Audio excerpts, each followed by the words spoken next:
Hai hai hai. Kenalin, aku Salsa CMT Rizky dari Pendidikan Akuntansi. Kali ini aku bakal ngejawab beberapa pertanyaan tentang nasionalisme untuk memenuhi tugas UTS dari mata kuliah Pendidikan Kewarganegaraan. Yuk kita mulai aja.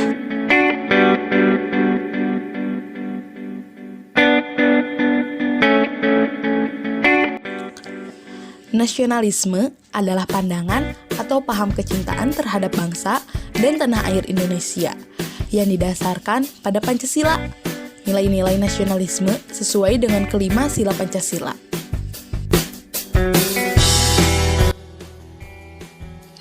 Pertama, apa tujuan untuk mempertahankan nasionalisme Indonesia?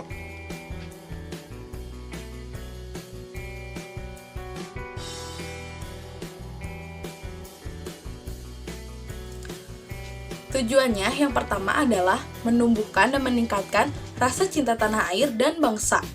Yang kedua, membangun hubungan yang rukun dan harmonis antar individu dan masyarakat.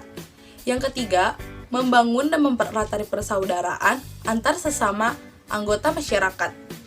Yang keempat, berupaya menghilangkan ekstremisme yang berlebihan dari warga negara kepada masyarakat. Yang kelima, menumbuhkan semangat rela berkorban bagi tanah air dan bangsa. Dan yang terakhir, menjaga tanah air dan bangsa dari serangan musuh baik dari dalam ataupun dari luar.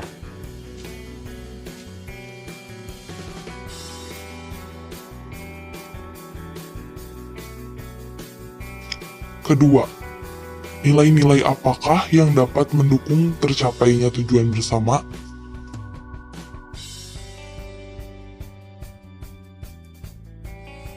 Nilai nasionalisme tertuang dalam Pancasila dan pembukaan Undang-Undang Dasar 1945.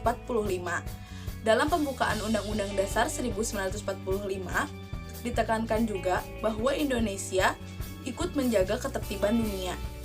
Ada pula hal yang mendukung untuk terwujudnya tujuan bersama, antara lain rasa bangga terhadap bangsa Indonesia, rasa bela negara dan patriotisme, rasa cinta tanah air dan tidak akan melupakannya, dan semangat juang dan rela berkorban.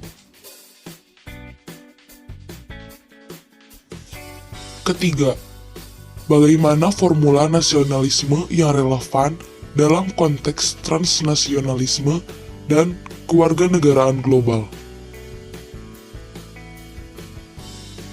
Menurut konteks transnasionalisme, kita harus menghindari masalah seperti narkotika, pencucian uang, korupsi, ataupun terorisme, karena masalah-masalah tersebut dapat mempengaruhi nilai-nilai budaya bangsa yang kita junjung selama ini.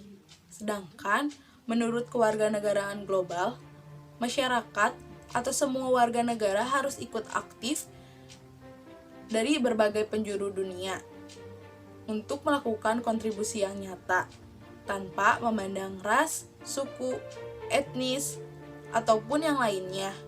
Karena nasionalisme inilah yang merupakan kunci demi kemajuan masyarakat di dunia dalam konteks kewarganegaraan global.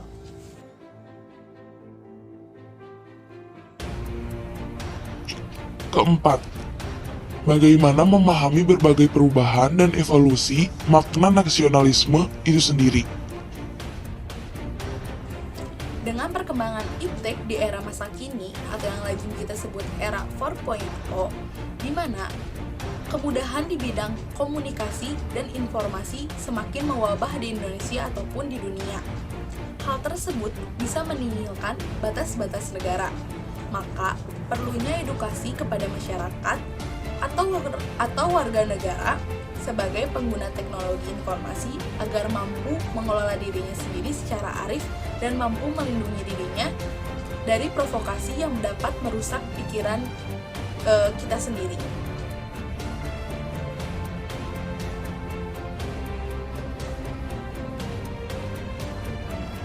Kelima, apakah kebijakan mengadopsi kewarganegaraan ganda atau beberapa kewarganegaraan bisa diterapkan di Indonesia tanpa mengurangi nasionalisme bangsa ini?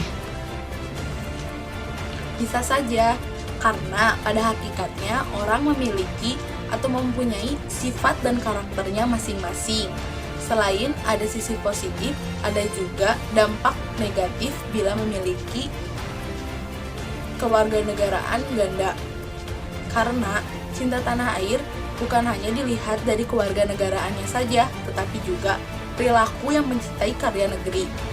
Terlebih, saat seseorang memutuskan untuk memiliki kewarganegaraan ganda, pasti memiliki kepentingan tersendiri yang sangat jelas.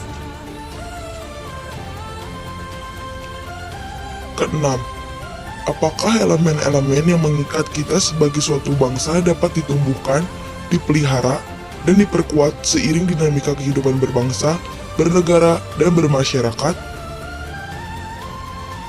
Bisa, karena nilai dan norma bangsa yang harus dipahami dan diterapkan oleh masyarakat agar menjadi landasan bagi mereka dalam menjalani kehidupan bermasyarakat, berbangsa, dan bernegara, sehingga masyarakat Indonesia bisa menjadi masyarakat majemuk dan bisa menghindari konflik yang diakibatkan oleh perbedaan.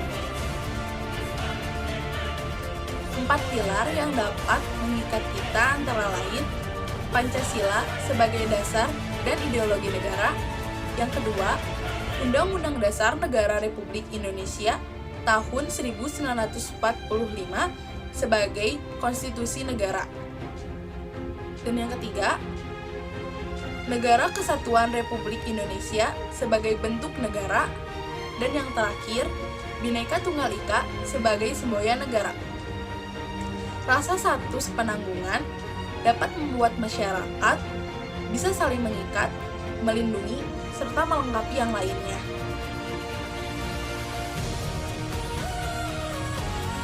Nah, itu dia jawaban-jawaban yang bisa saya berikan. Kurang lebihnya saya mohon maaf dan sampai jumpa. Dadah!